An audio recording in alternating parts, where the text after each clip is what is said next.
sa mga proprietor kung tag-iya sang Loverboy and Turbanos Transport Corporation, si Ma'am Febe Turbanos. Ma'am Febe, good afternoon. Si Action John Diaz. Live ikaw karon sa Action Radio Bacolod. Yes, ma'am. Good afternoon. Thank you, gid sa mga time, no? Ma'am, isa ikaw, di ba, sa mga korporasyon ka mo, nga may-ari ka mo sinisang ipabiyahe ng mga modernized jeepney diri sa Bacolod City? Yes. Oo. With the route with... Yes, ma'am? Hello? Hello? Yes, ma'am. Yes. Oh. Yes, you have. Yes. May hara ka mo. Yes, yes. Anong mga ruta, ma'am? Bali ang nabilong sa among na korporasyon is Mandalagan, but subong tungod sa bagong rota, Ltfrb nga nagwa sang LGU, ang rota ng northbound terminal to Libertad Loop. So Okay. the same ng Mandalagan route. The same nga ruta, pero lain lang, ma'am, ang point of destination. Yes. Okay. Ano gani magsiling kita, ma'am? LTRP? Bali yes, ang LTTRP Local Public Transport Transport. Plan. Baligin pagguain na sa sang LGU naton Okay. nga different route nga bali in every route may designated na gid nga number of units nga amula nang mabiyahe sina nga rota. Okay. Ma'am, in every route man, isa lang nakakorporasyon or pwede nga damo ka mo? Bali for example sa amon after consolidation sang ina nga rota bali may selection different nga rota kung diin ka mapili nga gin-applyan mo amo na ang i-award sa imo. Okay. Ma'am, sa imo pagkabalo, pila ka unit ang gin-assign, for example, sa inyo nga ruta sa northbound Shopping Libertad? Pila ka unit, gid, ma'am? Actually, ang total is 98. Okay. Bilang sa ina nga rota, duwa kami ang na-award. Duwa kami ang napili. Sa ako na-award 58 units and Catalogo Lines Corporation is 40 units. Okay. Ma'am, sa 58 ni nga units or 98 all in all, may idea ka kung may nagabiyahe na ni subong or may manog biyahe na? Actually, sa present, I have 30 units. Ma-blessing kami sa Saturday kay na-delayed kami because wala pa na inspection sang land bank. Okay. Tomorrow, after nga ma-inspection na sang land bank, ma-blessing kami this Saturday, September 17, then mabiyahe na kami on the following day. About sa rin, ma'am, ini nga mga jeep nga gin-award sa inyo or ini mga units, loan ni siya sa bangko.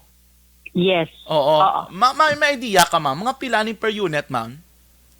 Ang sa amon, yes, ng QSJ Motors is 2.2 per unit. 2.2 million. Yes. Okay. 2.2 million. Oo, mga pila ni siya, ma'am? Mga how long yun ibayaran? Kung sa inyo nga part B? Bali sa 2.2 million, may subsidy ang gobyerno nga ihatag sa imo. Among the 30 units, less 130,000. Okay. And then, 160. Oo. Bali, ang mahimo na lang ang loan namon and every unit is 2,040,000. Payable within 7 years. Wow. Then, may grace period kami nga 6 months nga hindi kami magbayad sa ngamon nga principal, only interest. Pagka 7th month, mabayad na kami sa ngamon principal. Okay, ma'am, both silingon offered ni by the government nga if ever, kung gusto nyo, ma-apply ka mo for loan. Doon mo sina? Actually, may proseso. In consolidation, kung diin sa nga ruta, makonsolidate ka sang imo nga units. For example, sa amon, is Mandalagan. Bali, nag-apply kami for consolidation. Oo. Dapat a minimum of 15 units. Kung cooperative ka, different operators. Okay. Sa amon kay corporation, duwa lang kami ka operator. Nagtukot kami nga corporation. After consolidation, ma-complete mong imo nga documents sa consolidation, ma-apply ka naman for selection. Okay. After selection, bali 5 kami ang nag-apply sa amo na nga rota. Duwa lang kami ang Ginawardan. okay. Ginawardan. Oo. So, ma'am, kamo sa Saturday Blessing, mga most probably when sa mga sugod biyahe? Ma-start kami guro on Monday, bali on Sunday, bali ma-road test lang kami anay. Okay. Ma-familiarize sa mga driver, magdala sang bag-o nga unit, kasi dapat maka-familiar din sa unit case different na from the traditional mo. At least we already knew kung paano kamo no nakasulod sa sininga programa because this is still in line with the modernization program. Kay kabalo naman kita, pertigin ka kontrobersyal kay damo gini ma'am nagapamalabag sini. Pero ma'am, let's get to know naman the system itself. Sa sininga modernized jeepney ma'am, paano ni siya ang pagbiyahe ya? Is it similar sa mga regular jeepney or old model nga jeep nga nagabiyahe nga it's available or flying around that particular road sa amusi nga mga inoras or may limited number of hours lang? Hindi. Bali kami ma-start kami 6 in the morning. Okay. Bali may compliance kami sa bangko. May undertakings kami na dapat ang amon nga driver with a regular na Salary? Wages. Oo. Salaries and wages with benefits dapat with SSS, PhilHealth, Pag-ibig, insurance. Then, for 8 hours, ang minimum is 450. Okay. The exceeding hour plus overtime. About silingon, part ni siya ma'am sa agreement nga dapat ang driver nga i-hire should be paid regularly based sa wages and salary man nga basic.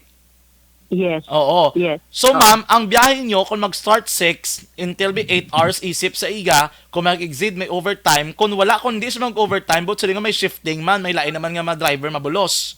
Yes. So, yes. From 6 p.m. until what time ang biyahe ma'am sa mga amo nga route pareho sa inyo? Actually, subong kayo the test pa lang kami, siguro will end at 7. 7 p.m. 7. Ang iban kay may ara nga mga commercial establishment nga nagasira late na. Mm-mm. Bali mapagwa pa kami yan number of units nga makater pa sina nga mga passenger. Okay. So, bot silingon, ang matabo sinidri the next week, this is just a testing or trial and i-obserbaran nyo ma'am kung anong needs kagapilang ka ang capacity or kinanglanon ng mga jeep nga kinanglan na magwa because of the volume ng pasero. Yes. Oo. Okay. Ma'am, amo na siyang sistema. Ang drivers is regularly paid based on basic salary. May overtime, may mga benefits, may mga SSS sila ma'am, no? Yes, may SSS. Actually, ang samon traditional, may SSS na. Okay. Pero, at isubong, ang ano na basic salary na gid. Basic salary na dapat ma-follow ka with SSS, dapat may benefit sila kay gin-undertake na namon sa bangko. So, ang sweldohan ay sina ma'am, dailyhan o kung kinsihan man? Weekly siguro. Weekly. Kaya mag-daily mo. Depende na siya ma'am sa weekly. korporasyon. Yes, weekly. No, of course, sa first guro, weekly pa. Kaya of course, ma-adjust pang driver. Naanad silang daily renta. After okay. that, may ma-earn din silang madala sa ilang family. So, subong, of course, ma-adjust kami siguro weekly anay. Para nga, maano man ilang nga daily man kanami gali no kanami gali kay ado ka regular employee na gid sila ang mga drivers. Pero ma'am, wala labot sa driver, diba may conductor ka mo ginabutang? Yes, may conductor. Kay as of the moment, bali conductor di kami kay wala pa kami EFCS. Later on sa project ng government, dapat ma-card na ta later on. Amo ni sang ES. Mas CS. Anong bot sila automatic fare system. So in the coming years probably may automatic fare system na kita. Collection system. So bot silingon subong may conductor kita anay pero gina-expect naton, ginapreparahan na naton nga top na lang sang card ang matabo wala na bayaran piso-piso or pilada 15. Oo. Pero subong may kami, may provider kami. Basi next month, bali matap na lang kami card, lang Japon, ticketing. Bali may handheld. May handheld sila. Bali i-press ina sang conductor, kung diin sila manaog, magwa ng ilang fare through paper. Kumbaga ang ticket automatic naman. Automated naman. Okay. Oh, yes, oh. So makadto tada mama, that is the system. May ang driver, ang conductor are also paid regularly. Now, ang plitihay naman ma'am, pilay ang plite sa mga modernized jeepney nga pareho sini. 13 pesos. That is the starting with in between pila ka kilometers na ma'am. Actually, ang fare, biskan sa traditional, the additional 4 kilometers is 11 sa traditional. Okay. Ang sa modernized is 13. Oo. The additional of 1.5 kilometer, additional of 2 pesos, I think. So may Okay. treks pa na magwa na ihatag ang Ltfrb. Kaya for example, from northbound to Libertad is very far siguro. It's more than 12 kilometers. Oh, okay. So it would take around mga lapit sa mga 20 pesos. 17, guro 17 to 18. Pero wala pa nagwa may treks kaya hindi man kami pwede. Okay, balikan natin si ma'am. Action hen. Balikan natin si ma'am. Ato na ginambal niya na maka-action. At least para klaro, kaya ang istorya naman initial, it would take around, they are free, no, to increase. Pero ginklaro ya nga may matrix gali nga mapagwa, no, para sa plitihan nga ini sa modernized jeepney. The same true with the traditional nga mga jeepneys, no. Ano na si ma'am? I-check tabi liwat, no, si Ma'am Feby. 13 pesos for the first 4 kilometers. Every 1.5 kilometers, may additional nga 2 pesos. Similar kung anong gina-apply naton sa traditional jeepney. And then, amon abi, may magbiyahe. Last na lang tani nga part, no? May last question na lang kikita kay Ma'am Feby. I don't know kung ano. Sige, Ma'am Feby, amo to no, may magwa sa mga matrix pa ma'am, hulat-ulaton pa na naton. Oo, Nayog kami stress sa Ltfrb. Okay. Ma'am, lastly, based sa imong knowledge dari sa Bacolod, mga pila na ma'am ang nagabiyahe nga mga modernized jeepney, ma'am?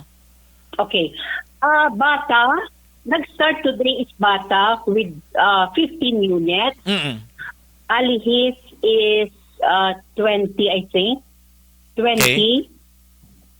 Dali. Bata? 25 million units eh. 20 and 25. Bata is 25. Okay. 20 is Alihis. Okay. Home site is 3. Okay. Eroreco is 1. 1. I don't know kung ang Cebu people nagbiyahe subong via Fortune Town to downtown. May ara naman. Unit. May ari na sila. Dua. Okay. Kami ang other units. Sa Subong, ang Eroreco, Santa Fe, kag Punta Taytay, owned by Churit Corporation, ara na nila, I think, 15 units or 30 units. So mas-start na lang sila. Maulat-ulat na lang kita kung when sila masugod man. Oo. Okay. Sige. So, ma'am, all in all, pila ka company na di man ka corporation sa mga aris Bacolod? 9. 9. 9. Oh, 9. Pero land bank na natanan, ma'am? Hindi. May DBP ang Netsco. Netsco is Mansilingan. Bacolod South is Santa Fe and Punta Taytay. Okay. So, amo na, no, ang mga details. Anyway, ma'am, thank you again sa information nga share diri sa Action Radio, ha? Good afternoon, ma'am Feby. Good afternoon. Thank you also. Thank you. We have Ma'am Feby, ang isa sa mga owners ng korporasyon, mga kaaksyon sa mga salakyan